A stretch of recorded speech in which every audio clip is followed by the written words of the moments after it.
ब्रज में आप सभी आगंतुकों का, अतिथियों का मैं हृदय से आभार व्यक्त करता हूं। ग्राम फालन की तरफ से आपका हार्दिक अभिनंदन करता हूं।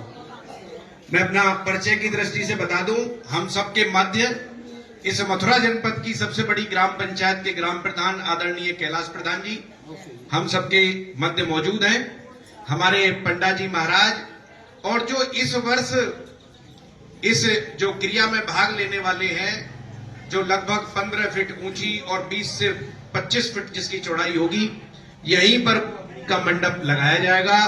और एक ब्रह्म मुहूर्त में सुबह 4 बजे जो एक निश्चित मुहूर्त होता है, तिथि होती है, उसमें से पंडा जी जब अग्नि में प्रवेश करेंगे तो साक्षात भगवान के आपको स्वरूप के दर्शन होने को मिलते हैं।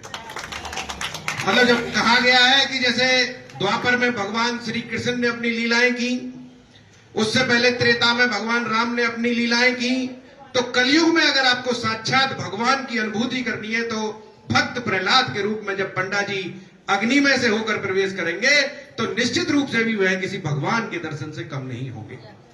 ये एक ऐतिहासिक परंपरा पिछले अनेक वर्षों से चली आ रही है और यहां पर लाखों की संख्या में श्रद्धालु अपनी ब्रज 84 कोस की परिक्रमा में भी यह मंदिर का स्थापना है, तो उसके माध्यम से प्रत्येक वर्ष लाखों की संख्या में श्रद्धालु दर्शन करने आते हैं और हजारों की संख्या में होली वाले दिन यहां पर पूरा प्रशासन राजकीय मेले के रूप में, एक उत्सव के रूप में होली पर मनाया जाता है। दिन में यहां पर हुरियारे रंगारंग होली के माध्यम से विभिन्न प्रकार की सांस्कृतिक झांकियां के रूप में पूरा दिन एक मेले के रूप में रहता है और बड़ा ही उत्सव और आनंद का दिवस। जैसा ब्रज तो होली के लिए वैसे ही मशहूर है, तो यहाँ तो पूरी दुनिया में है रही है होली और यहाँ है रोज 40 दिन को औरंगा।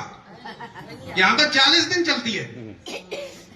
जैसे ही डाड़ा गड़ेगा बसंत पंचमी वाले दिन और उससे 40 दिन तक ब्रज में नंदगांव, बरसाना, अपना गिडो, जाब, फालेन, अपना दाऊ जी का मंदिर और बांके बिहारी जी की होली, श्री कृष्ण जन्मभूमि की होली, मतलब पूरे ब्रज में 40 दिन का उत्सव यहाँ पर चलता है। आप सब आपने अपना बहुमूल्य समय निकालकर यहाँ पर समय निकाल के दर्शन करके आए। हम सब ब्रजवासी आज बहुत ही आनंदित हैं। एक छोटी सी समस्या क्या कहूंगा, मैं तो निवेदन करना चाहूंगा मैम से।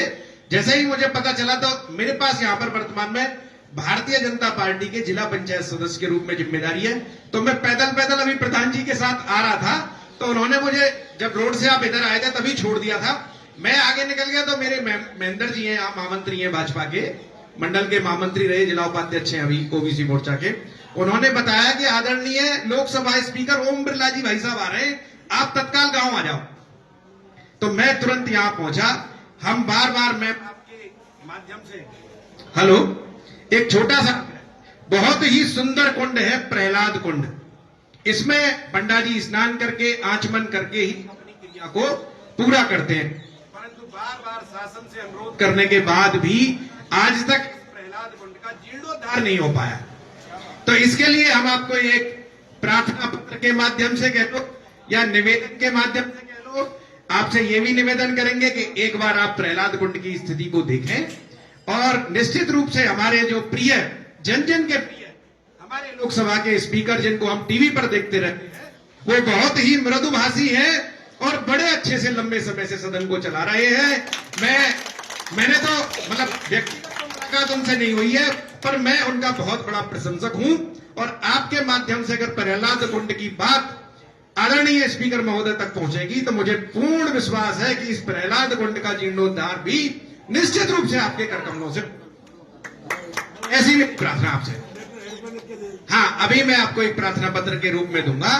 तो अगर आप स्पीकर महोदय तो इतने तो भाती है और इतने सरल है कि जब और फिर उनकी तो आप जब तो फिर कैसे ना होगो आप जब तो 2 मिनट को काम है, उनको एक साइन कर देंगे तो हमारे इस प्रहलाद कुंड का जीर्णोद्धार आपके माध्यम से हो जाएगा। हम सदैव आपके हृदय से आभारी रहेंगे। अब हाँ जी अभी बता ना, हाँ, हम सबके मध्य आदरणीय जो हमारे स्पीकर महोदय हैं, मैं बहुत छोटा हूं कद में, उनसे बार नाम लेना अच्छा नहीं लगता मुझे। उनकी धर्मपत्नी हमारी माताजी स्वरूप हम सबके मध्य पधारी हैं, उनका भी मैं स्वागत और अभिनंदन करता हूं।